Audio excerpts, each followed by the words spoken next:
नमस्कार, आप सभी का एक बार फिर से स्वागत है हमारे चैनल भक्ति ज्ञान में।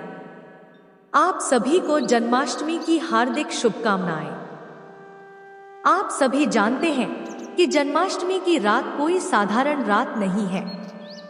यह रात है आनंद की, प्रेम की, लीला की और भगवान के धरती पर आगमन की। यह रात वही है जब ब्रज की गलियों में माखन की खुशबू फैली थी, जब गोकुल की हवाओं में बांसुरी की मधुर तान गूंजने लगी थी, जब यशोदा मैया की गोद में आनंद का सागर लहराने लगा था। यह वही पावन घड़ी है जब स्वयं परमात्मा, स्वयं नारायण दुनिया के दुख हरने, अधर्म का नाश करने और धर्म की स्थापना के लिए कन्हैया बनकर, माखन चोर गोपाल, वृंदावन बिहारी बनकर हमारे बीच आए थे। हम बात कर रहे हैं श्री कृष्ण जन्माष्टमी 2025 की, जो कि शनिवार को 16 अगस्त 2025 को मनाई जाएगी। अष्टमी तिथि का प्रारंभ 16 अगस्त 2025 को सुबह 8 बजे होगा। अष्टमी तिथि का समापन 17 अगस्त 2025 को सुबह 10:15 पर होगा। मूर्ति के साथ पूजा करने का श्रेष्ठ समय है 16 अगस्त 2025 को रात 11:55 से रात 12:40 तक। यह समय लगभग 45 मिनट का होगा। यही श्री कृष्ण के जन्म का पावन समय है। इस समय भगवान श्री कृष्ण का अभिषेक करें, उन्हें श्रृंगार करें, भोग लगाएं और उनकी आरती करें। ठीक 12 बजे जन्म उत्सव मनाएं।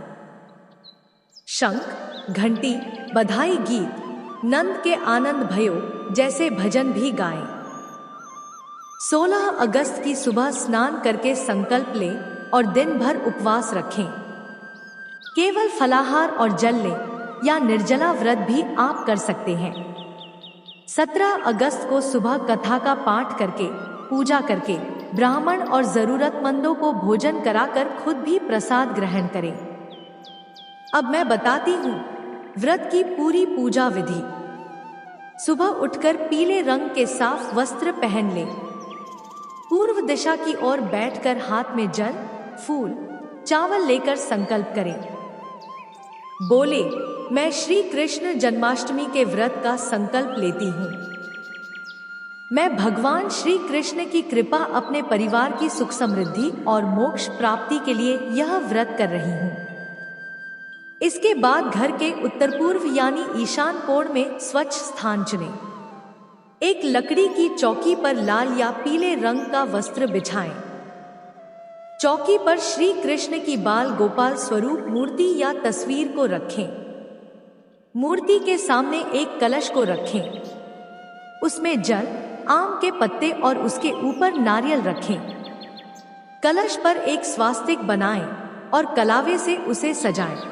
इसके बाद रात्रि के पूजन में मूर्ति को पंचामृत यानी दूध, दही, घी, शहद और गंगाजल से स्नान कराएं। फिर गंगाजल से धोकर मूर्ति को साफ वस्त्र पहनाएं। पीतांबर वस्त्र, मोर पंख, मुकुट, फूल मालाएं पहनाएं। उसके बाद दीपक जलाएं और घंटी बजाकर पूजा शुरू करें। गणेश जी, लक्ष्मी जी और विष्णु जी का स्मरण करें। श्री कृष्ण जी को अक्षत, फूल, तुलसी के पत्ते, धूप, दीप, चंदन, रोली और मिठाई अर्पित करें। तुलसी के पत्ते अवश्य ही अर्पित करें। बिना तुलसी भगवान श्री कृष्ण की पूजा अधूरी मानी जाती है। 108 बार नमो भगवते वासुदेवाय मंत्र का जाप करें। 12 बजे श्री कृष्ण का जन्म उत्सव मनाएं। शंख बजाएं, घंटे घड़ियाल बजाएं और आरती करें। झूले में बाल गोपाल को बैठाकर धीरे धीरे झुलाएं और नंद के आनंद भयो जय कन्हैया लाल की ऐसे भजन गाएं और सुनें। उसके बाद माखन, मिश्री, पंजीरी, पंचामृत, फल, मिठाई का भोग लगाएं। सुबह जल्दी उठकर पूजन करें।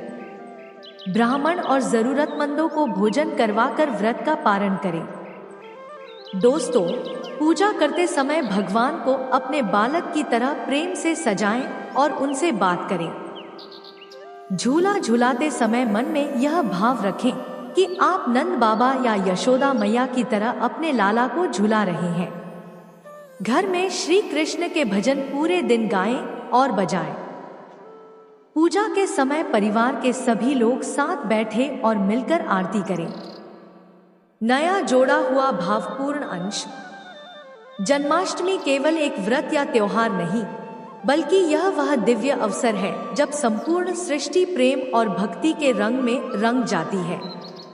इस दिन मंदिरों में घंटों की मधुर ध्वनि, भजनों की गूंज और दीपों की रोशनी से चारों ओर एक अद्भुत वातावरण बन जाता है।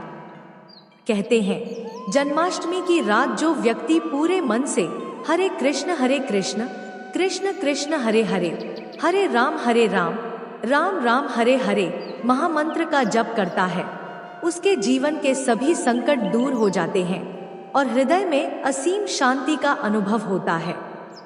अगर संभव हो तो इस रात 8 दीपक जलाकर उन्हें घर के चारों कोनों में रख दें। यह घर में सकारात्मक ऊर्जा और सौभाग्य को आकर्षित करता है। इस दिन दान पुण्य का भी विशेष महत्व है।